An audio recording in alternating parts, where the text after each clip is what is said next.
Welcome to 3RR news. వార్తల్లో ముందుగా ముఖ్యాంశాలు. డిలిమిటేషన్ పూర్తయితే సుమారు 75 మంది మహిళలు అసెంబ్లీకి సీఎం చంద్రబాబు.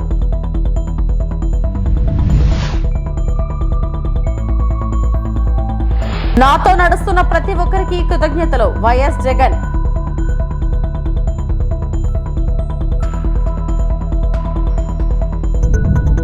అసెంబ్లీకి చేరుకున్న బీఆర్ఎస్ అధినేత కేసీఆర్.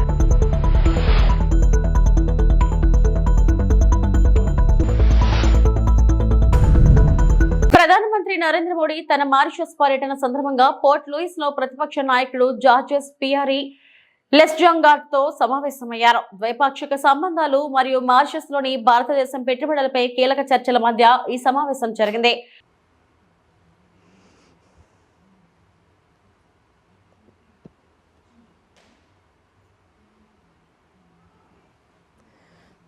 तो आपको बता दें कि इस वक्त ये तस्वीरें आपको दिखा रहे हैं मॉरिशस से। ये तस्वीरें सामने आई हैं जहां प्रधानमंत्री नरेंद्र मोदी मॉरिशस के पूर्व प्रधानमंत्री के साथ मुलाकात करते हुए सामने आए। आपको बता दें कि प्रधानमंत्री मॉरिशस के 97वें राष्ट्रीय दिवस समारोह में भी आज शामिल होते हुए नजर आएंगे। और लेकिन इस समारोह से पहले पूर्व प्रधानमंत्री प्रविंद जगन्नाथ के साथ ये बेहद ही खास और अहम मुलाकात प्रधानमंत्री की तरफ से की गई। इस दौरान कई अधिकारी भी वहां पर मौजूद रहे। कई मुद्दों को लेकर बातचीत इस दौरान हुई। तो अपनी 2 दिन की मॉरिशस यात्रा का आज ये दूसरा दिन है प्रधानमंत्री नरेंद्र मोदी की इस यात्रा का। साथ ही आज समारोह में भी शिरकत करते हुए प्रधानमंत्री नरेंद्र मोदी नजर आएंगे। प्रधानमंत्री की मॉरिशस यात्रा अपने आप में काफ़ी खास, काफ़ी अहम, जिसके कई सारे मायने भी इस वक्त निकाले जा रहे हैं। कहीं ना कहीं मॉरिशस और भारत के आपसी रिश्तों को लेकर भी इससे जोड़ा जा रहा है। आपसी रिश्ते जो हैं मॉरिशस और भारत के, वो आगे आने वाले समय में और मजबूत होते हुए हमें नज़र आएंगे। कई सारे MOU पर भी साइन होने हैं।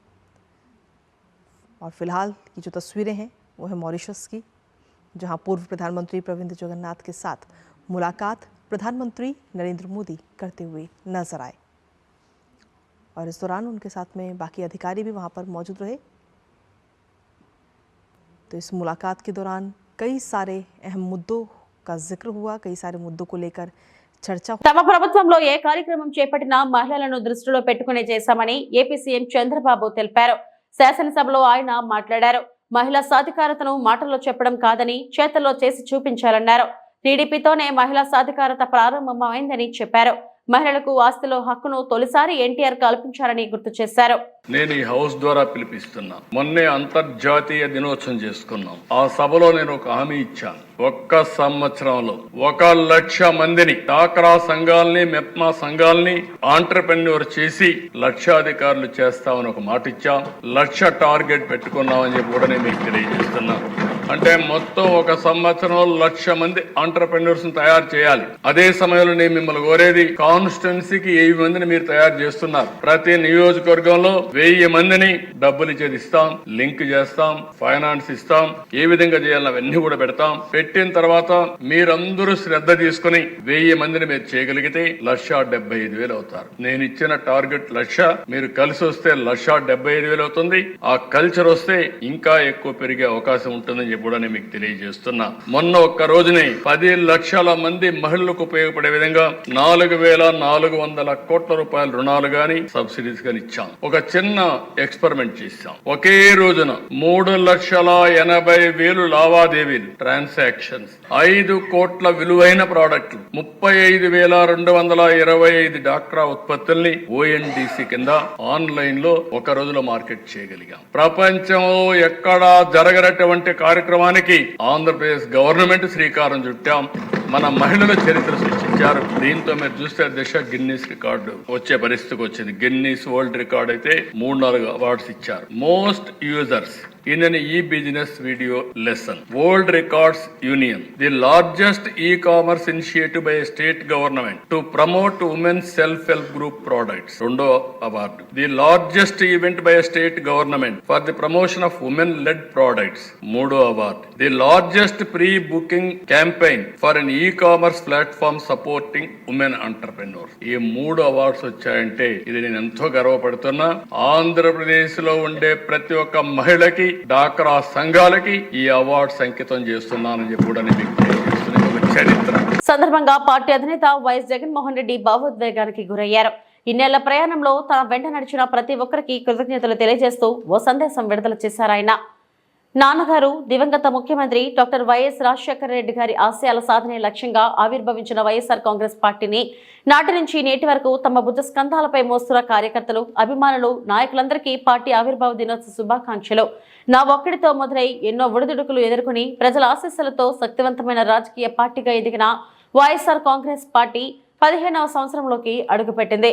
ఈ సుదీర్ఘ కాలంలో పార్టీ నిరంతరం ప్రజలలోనే ఉంది, ప్రజల కోసం పనిచేస్తూనే ఉంది. అధికారంలో ఉన్న ఆ 5 ఏళ్లలో దేశ రాజకీయ చరిత్రలో ఏ రాష్ట్రంలో ఏ పార్టీ చేయని విధంగా సంక్షేమం, అభివృద్ధిని అందించింది. ఈరోజు వైఎస్ఆర్సీపీకి సంబంధించిన ప్రతి కార్యకర్త కూడా గ్రామంలో ఉన్న ఏ ఇంటికైనా కూడా వెళ్ళొచ్చు, ఏ పేదవాడింటికైనా కూడా వైఎస్ఆర్సీపీ కార్యకర్త సగర్వంగా తలెత్తుకుని కాలర్ ఎగిరేసుకుని వెళ్లే పరిస్థితి వైఎస్ఆర్సీపీకి సంబంధించిన కార్యకర్తలకు ప్రతి ఒక్కరికి ఉంది. ఏ ఇంట్లోకి వెళ్ళినా కూడా వైఎస్ఆర్సీపీ కార్యకర్తను చూసినప్పుడు ఆ ఇంట్లో నుంచి వచ్చే ప్రతి అక్క, ప్రతి చెల్లెమ్మ, ప్రతి అన్న, ప్రతి తమ్ముడు, ప్రతి సోదరుడు, ప్రతి రైతన్న, ప్రతి అవ్వ కూడా వైఎస్ఆర్సీపీ కార్యకర్తను చూసినప్పుడు చిక్కటి చిరునవ్వుతోనే పలకరిస్తుంది. కారణం వైఎస్ఆర్సీపీ ఏదైనా కూడా చెప్పిందంటే చేస్తుంది అన్న నమ్మకం ఈరోజు ప్రతి ఇంట్లో కూడా ఉంది. కాబట్టి ఈరోజు అటువంటి పరిస్థితుల మధ్య ఈరోజు యాదృచ్ఛికంగా విద్యా దీవెన, వసతి దీవెనకి సంబంధించి, పిల్లలకు సంబంధించిన అన్యాయాలకు సంబంధించిన, జరుగుతూ ఉన్న అన్యాయాలకు సంబంధించిన విషయాల మీద ఈరోజు యాదృచ్ఛికంగా ప్రొటెస్ట్ కార్యక్రమం కూడా జరుగుతూ ఉంది. ఈ కూటమి ప్రభుత్వం వచ్చి దాదాపుగా 10 నెలలుగా వస్తూ ఉంది. ఈ 10 నెలల కాలంలో ఎన్నికల వేళ వాళ్ళు చెప్పిన సూపర్ 6లు, సూపర్ 7లు అన్నీ గాలికి ఎగిరిపోయాయి. వ్యవస్థలన్నీ కూడా, చదువులు కానీ, వైద్యం కానీ, గవర్నెన్స్ కానీ, వ్యవసాయం కానీ, ఏది చూసుకున్నా కూడా వ్యవస్థలన్నీ కూడా నిర్వీర్యమైపోయిన పరిస్థితులు కనిపిస్తూ ఉన్నాయి. ఈరోజు పిల్లలకు సంబంధించిన ఫీజులకు సంబంధించిన బకాయిలు కూడా సంవత్సర కాలంలో ఫీజు రీయింబర్స్మెంట్కు కావాల్సింది ఒక్కొక్క క్వార్టర్కు 700 కోట్ల రూపాయలు చొప్పున, సంవత్సరానికి 2,800 కోట్ల రూపాయలు విద్యా దీవెన కింద 4 క్వార్టర్లకు సంబంధించిన కేటాయింపులు చేయాలి. అంటే 2,800 కోట్లు. వసతి దీవెన కింద ప్రతి ఏడాది ఏప్రిల్ మాసం వచ్చేసరికి 1,100 కోట్ల రూపాయలు కేటాయింపులు చేయాలి. అంటే గత ఏడాది ఈ 1,100 కోట్లు, 2,800 కోట్లు, ఈ రెండింటికి సంబంధించి 3,900 కోట్ల రూపాయలకు కేటాయింపులు చేసి, ఖర్చు చేసి పిల్లల చదువులను ప్రోత్సహించాల్సిన పరిస్థితిలో ఈ ప్రభుత్వం చేసింది ఏమిటి అనంటే కేవలం 700 కోట్ల రూపాయలు మాత్రమే ఇచ్చి చేతులు దులుపుకున్న పరిస్థితులు. అంటే 3,200 కోట్ల రూపాయలకు సంబంధించిన బకాయిలు పెండింగ్లో పెట్టారు. భారత అధినేత ప్రతిపక్ష నేత కేసీఆర్ అసెంబ్లీ వద్దకు వచ్చారు. బడ్జెట్ సమావేశాల నేపథ్యంలో సభకు హాజరయ్యేందుకు ఆయన చేరుకున్నారు. శాసనసభ వద్ద భారత ఎమ్మెల్యేలు, ఎమ్మెల్సీలు కేసీఆర్ కు స్వాగతం పలికారు. అనంతరం వారితో ఆయన సమావేశమయ్యారు. అసెంబ్లీలో భారత అనుసరించాల్సిన వ్యూహంపై కేసీఆర్ దిశానిర్దేశం చేసినట్లు సమాచారం.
తెలంగాణ అసెంబ్లీలో గవర్నర్ ప్రసంగం గాంధీ భవన్ లో కాంగ్రెస్ నేతల ప్రెస్ మీట్ గా ఉందని బారాస కార్యనిర్వాహక అధ్యక్షుడు మాజీ మంత్రి కేటీఆర్ ఎద్దేవా చేశారు. గవర్నర్ తో పచ్చి అబద్ధాలు చెప్పించారని విమర్శించారు. అసెంబ్లీ మీడియా పాయింట్ వద్ద కేటీఆర్ మాట్లాడారు. గవర్నర్ ప్రసంగంలో కొత్త విషయాలు చెబుతున్నారనుకున్నాం. రైతులకు భరోసా ఇస్తారని భావించాం. 20 నుంచి 30% మించి రైతులకు రుణమాఫీ జరగలేదు. కానీ పూర్తిగా చేసినట్లు గవర్నర్ తో అబద్ధాలు చెప్పించారు. ఈ ప్రసంగంతో ఆయన స్థాయిని తగ్గించారు. సీఎం రేవంత్ చేతకానితనం వల్ల అనేక ఎకరాలకు నీరు అందడం లేదు. 20% కమిషన్ తప్ప విజన్ లేని ప్రభుత్వం ఇది. సాగునీటి సంక్షేమం, రైతుల ఆత్మహత్యలపై గవర్నర్ ఒక్క మాట కూడా మాట్లాడలేదు. కాంగ్రెస్ చేసిన అప్పుల గురించి ప్రస్తావనే లేదు. ఢిల్లీకి మూటలు పంపేందుకు ఈ ప్రభుత్వం ఉంది అని కేటీఆర్ విమర్శించారు. ఇది గవర్నర్ గారి ప్రసంగం లాగా లేదు. ఒక మాటలో చెప్పాలంటే గాంధీ భవన్లో కాంగ్రెస్ కార్యకర్తల ప్రెస్ మీట్ లాగా ఉంది తప్ప గవర్నర్ గారి ప్రసంగం లాగా మాత్రం లేదు. పాపం పెద్ద ఆయన గవర్నర్ గారి నోటెంబడ కూడా చాలా అబద్ధాలు, ఒకటి కాదు రెండు కాదు, ఎన్నో అబద్ధాలు, ఎన్నో అర్ధసత్యాలు, ఎన్నో అసత్యాలు కూడా పాపం వారి నోటెంబడ కూడా పలకాల్సి రావడం మేము కూడా బాధపడతా ఉన్నాం. కాంగ్రెస్ సర్కారు యొక్క ఘోర వైఫల్యం వల్ల ఈరోజు రాష్ట్రంలో రైతాంగం ఆందోళనలో ఉంది. ఎక్కడికక్కడ పంటలు ఎండిపోతున్నాయి. రైతులు ఇప్పటికే 480 పైచిలకు మంది రైతులు ఆత్మహత్య చేసుకున్నారు. వాళ్లకు కనీసం ఒక్క మాట, వాళ్లకు సాంత్వన చేకూర్చే మాట, వాళ్లకు ఉపశమనాన్ని ఇచ్చే మాట, వాళ్లకు భరోసానిచ్చే ఒక్క మాటనన్నా గవర్నర్ నోటెంబడి వస్తుందేమో. పంటలు ఎండిపోకుండా కాపాడుతాం, నీళ్ళు ఇస్తాం, బుద్ధి తెచ్చుకున్నాం, ఇకనైనా బుద్ధితో మెదులుతామని చెప్పి ఒక్క మాటన్నా చెప్తారేమో అనుకున్నాం. ఒక్క మాట కూడా వారి నోటెంబడ రాలేదు. అసలు ఈరోజు వరకు రాష్ట్రంలోని ఏ గ్రామంలో కూడా 25 నుంచి 30% మించి రుణమాఫీ జరగలేదు. ఇది నిర్వివాదం. ఇది మేము శాసనసభలో పోయిన సమావేశాల్లోనే అడిగినాం. ముఖ్యమంత్రి గారు సొంత ఊరికి పోదామా, సొంత నియోజకవర్గానికి పోదామా, ప్లేసు, డేటు, టైము మీ ఇష్టం, ఊరు కూడా మీ ఇష్టం. ఒక్క ఊళ్ళో 100% రుణమాఫీ అయితే మేమందరం రాజీనామా చేసిపోతామని చెప్పి కూడా చెప్పినాం. కానీ మళ్ళీ ఈరోజు గవర్నర్ గారి నోటెంబడ రుణమాఫీ అయిపోయింది, లక్షలాది మంది రైతులు సంతోషంగా ఉన్నారు అని చెప్పి అబద్ధాలు చెప్పించి గవర్నర్ గారి స్థాయిని కూడా దిగజార్చి ఈ కాంగ్రెస్ ప్రభుత్వం మళ్ళొక్కసారి తన భ్రష్టత్వాన్ని, తన నీచత్వాన్ని బయట. నర్సీపట్నం నియోజకవర్గం మాజీ శాసనసభ్యులు శ్రీ పెట్ల ఉమాశంకర్ గణేష్ ఆధ్వర్యంలో వైఎస్ఆర్ కాంగ్రెస్ పార్టీ ఆవిర్భావ దినోత్సవం సందర్భంగా నర్సీపట్నం మున్సిపాలిటీ పెద్దబొడ్డేపల్లి పార్టీ కార్యాలయం నందు నర్సీపట్నం నియోజకవర్గం పార్టీ నాయకుల సమక్షంలో ఆవిర్భావ దినోత్సవ వేడుకలు జరుపుకోవడం జరిగింది. ఈ సందర్భంగా మాజీ ఎమ్మెల్యే మాట్లాడుతూ 2011 మార్చి 12వ తేదీన వైఎస్ఆర్సీపీ పార్టీ ప్రారంభించారని అన్నారు. ఇప్పటిదాకా రాష్ట్ర వ్యాప్తంగా ప్రజలతో మమేకమై ఎన్నో పోరాటాలు, ఉద్యమాలు చేశారని అన్నారు. అంతేకాకుండా 175 స్థానాల్లో పోటీ చేయగల సత్తా అన్న పార్టీ ఏదైనా ఉంది అంటే అది ఒక వైఎస్ఆర్ పార్టీ మాత్రమేనని కొనియాడారు. గత ఎన్నికల్లో ఓడిపోయిన ప్రజలు 40% ఓటింగ్ ఇచ్చి జగన్ పై మమకారాన్ని చాటుకున్నారని ఈ సందర్భంగా తెలిపారు. కార్యక్రమంలో వైఎస్ఆర్సీపీ సీనియర్ నాయకులు చింతకాయల సన్యాసి పాత్రుడు, రుత్తుల ఎర్రపాత్రుడు, గోల్కొండ జెడ్పీటీసీ మాకిరెడ్డి బుల్లిదొర తదితరులు పాల్గొన్నారు. ఈరోజు వైఎస్ఆర్ కాంగ్రెస్ పార్టీ ఆవిర్భావ దినోత్సవాన్ని ఈరోజు నర్సీపట్నంలో పార్టీ నాయకుల ఆధ్వర్యంలో వేడుకలు జరుపుకోవడం జరుగుతుంది. మనందరికీ తెలుసు, ఆనాడు పార్టీ అధ్యక్షుడు జగన్మోహన్ రెడ్డి గారు 2011 మార్చి 12వ తారీఖున పార్టీని ఆవిర్భించడం జరిగింది. నేటికి 15 సంవత్సరాలు పూర్తి చేసుకుందాం. ఈ 15 సంవత్సరాల్లో కూడా జగనన్న ఆధ్వర్యంలో రాష్ట్ర వ్యాప్తంగా ప్రజల యొక్క సమస్యలతో పాటు అందరూ కూడా తెలుసుకొని ప్రజలతో మమేకమై ఎన్నో ఉద్యమాలు చేపట్టిన సంగతి మనందరూ కూడా తెలుసు. దానికి తోడు ఏదైతే అధికారంలోకి వచ్చామో జగనన్న ముఖ్యమంత్రి అయిన తర్వాత ఎక్కడ పార్టీలు చూడకుండా, రాజకీయాలు చూడకుండా ఏదైతే మేనిఫెస్టోలో పెట్టారో మేనిఫెస్టోలో పెట్టిన పథకాలందరూ కూడా ప్రతి ఒక్కరికి కూడా అందించిన ఘనత జగనన్న అని చెప్పి సందర్భం తెలియపరచాలి. ఒక్క ముఖ్యం చెప్పాలి, ఈరోజు ఆంధ్రప్రదేశ్ రాష్ట్రంలో 175 నియోజకవర్గాల్లో పోటీ చేయగల దమ్మున్న పార్టీ వైఎస్ఆర్ కాంగ్రెస్ పార్టీ. అలాగే 175 నియోజకవర్గాల్లో పోటీ చేయించగల దమ్మున్న నాయకుడు వైఎస్ జగన్మోహన్ రెడ్డి గారు అని చెప్పి సందర్భంగా తెలియపరచడం జరుగుతుంది. అయితే ముఖ్యంగా మొన్న జరిగిన ఎన్నికల్లో ఓటమి చెందినప్పటికీ కూడా రాష్ట్ర వ్యాప్తంగా 40% ఓట్లు పడ్డాయంటే జగనన్నకి ఏ విధంగా ఆదరణ ఉందో మనందరూ కూడా తెలుసుకోవాలి. రేపు రాబోయే రోజుల్లో కూడా మరొక 4 సంవత్సరాలు ఎన్నికలు ఉన్నాయి.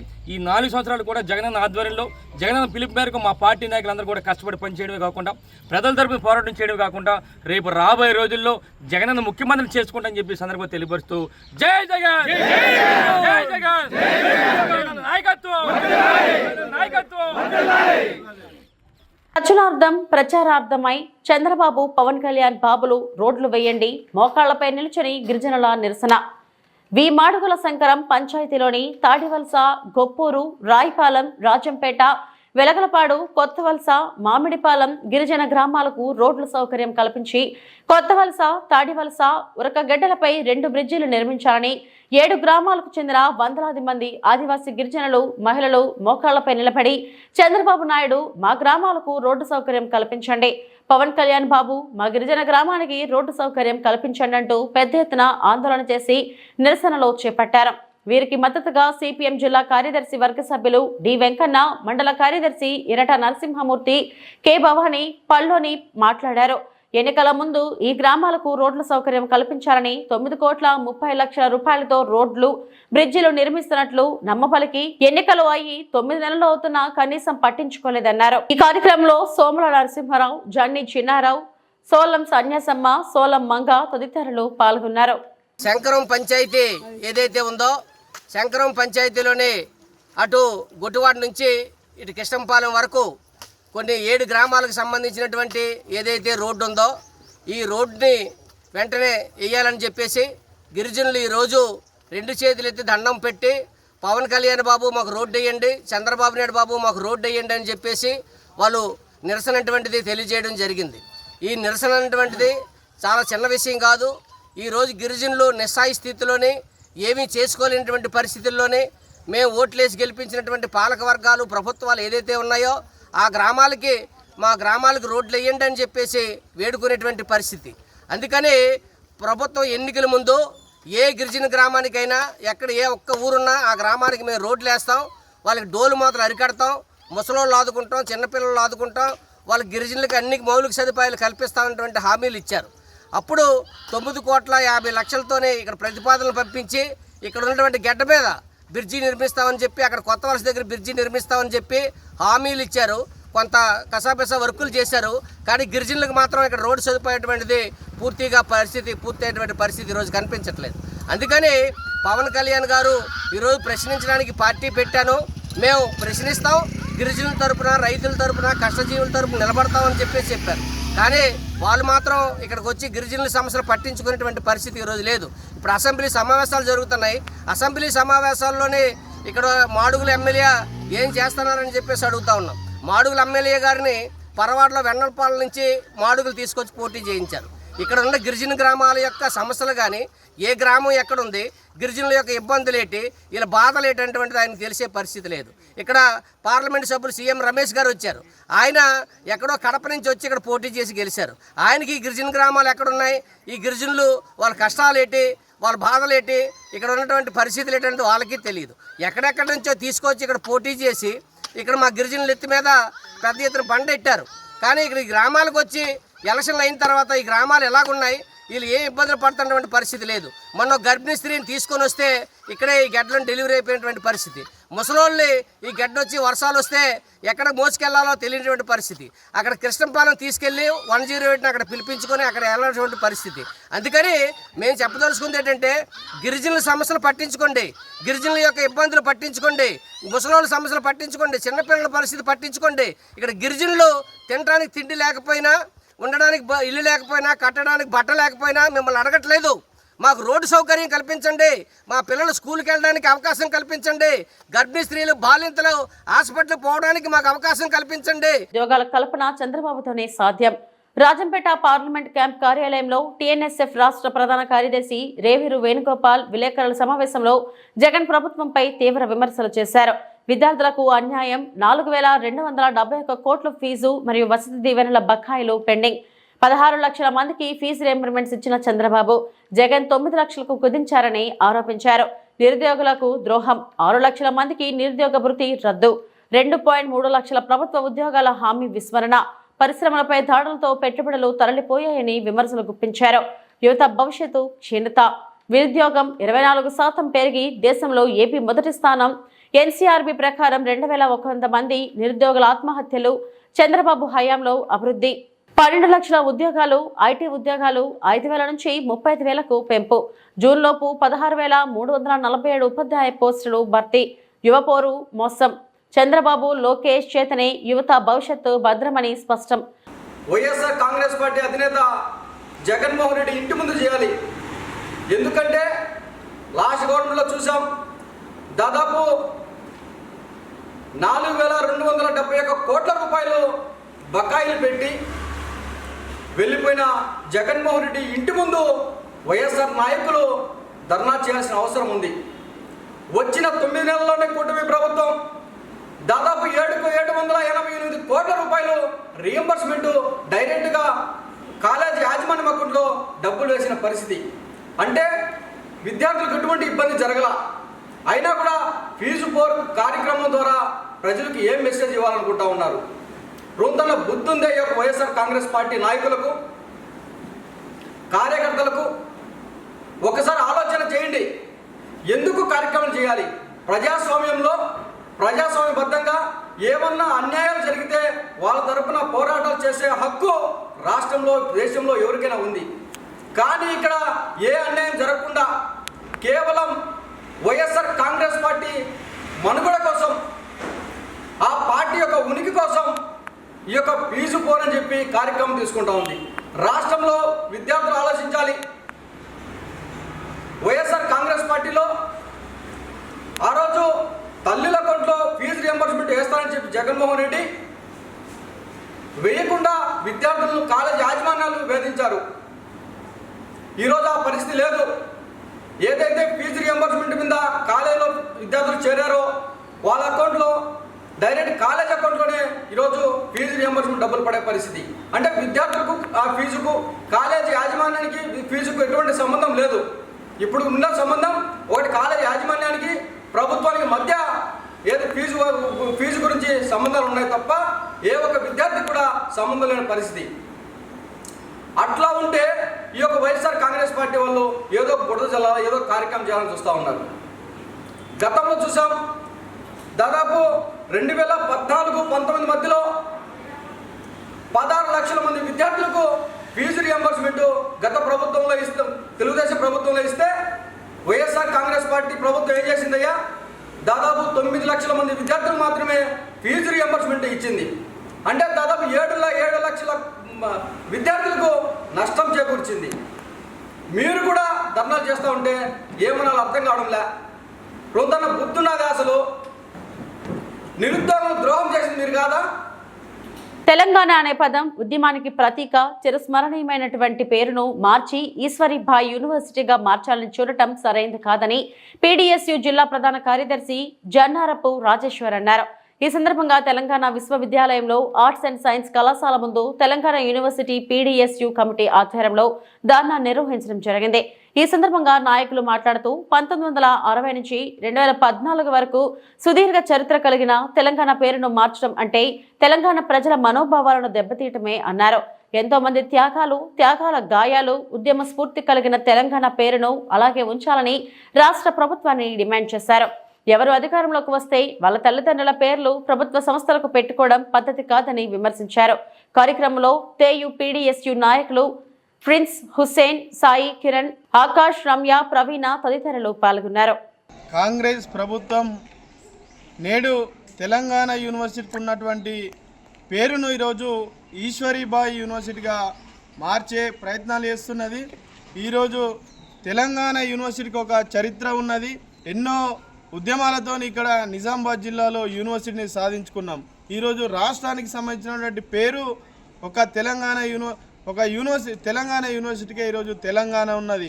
ఈరోజు మిగతా రాష్ట్రాల్లో చూసుకుంటే పంజాబ్ కానీ, ఢిల్లీ కానీ, అదేవిధంగా హర్యానా కానీ ఈరోజు అనేక రాష్ట్రాలలో ఆ యూనివర్సిటీకి, ఆ రాష్ట్రానికి సంబంధించినటువంటి పేరు ఏదో ఒక యూనివర్సిటీకి ఉన్నది. ఈరోజు తెలంగాణలోనే అన్ని యూనివర్సిటీలలో కల్లా తెలంగాణలో ఉన్నటువంటి, ఇక్కడ డిస్పెల్లో ఉన్నటువంటి యూనివర్సిటీకి తెలంగాణ అటువంటి పేరున్నది. ఇది ఇక్కడ ఉద్యమానికి, అస్తిత్వానికి సంబంధించినటువంటి పేరు కాబట్టి తెలంగాణ ఈరోజు ఆ యూనివర్సిటీ పేరు చేంజ్ చేస్తే ఊరుకునేది లేదు. ఈరోజు రాజకీయ నాయకులు వాళ్ళ తల్లిదండ్రులు ఈరోజు పేరు పెట్టుకోవడానికి ఇదేమో వాళ్ళకు సంబంధించినటువంటి షాపులు కాదు. ఈరోజు విద్యా కేంద్రాలుగా ఉంచాలి. కానీ ఈరోజు ఇష్టం వచ్చినట్టు మార్స్తే ఈరోజు ఇక్కడ యూనివర్సిటీ విద్యార్థులు ఊరుకునే పరిస్థితి లేదు. కాబట్టి ఏదైతే పేరు మార్చే నిర్ణయాన్ని వెంటనే రాష్ట్ర ప్రభుత్వం వెనక్కి తీసుకోవాలి. లేనిచో పీడీఎస్సీ ఆధ్వర్యంలో పెద్ద ఎత్తున ఆందోళన కార్యక్రమాలు రాష్ట్ర వ్యాప్తంగా చేస్తామని ఈ సందర్భంగా మేము ఈ రాష్ట్ర ప్రభుత్వాన్ని హెచ్చరిస్తున్నాం. ఇవి ఇప్పటివరకు నా బులెటిన్ అప్డేట్స్. నమస్తే.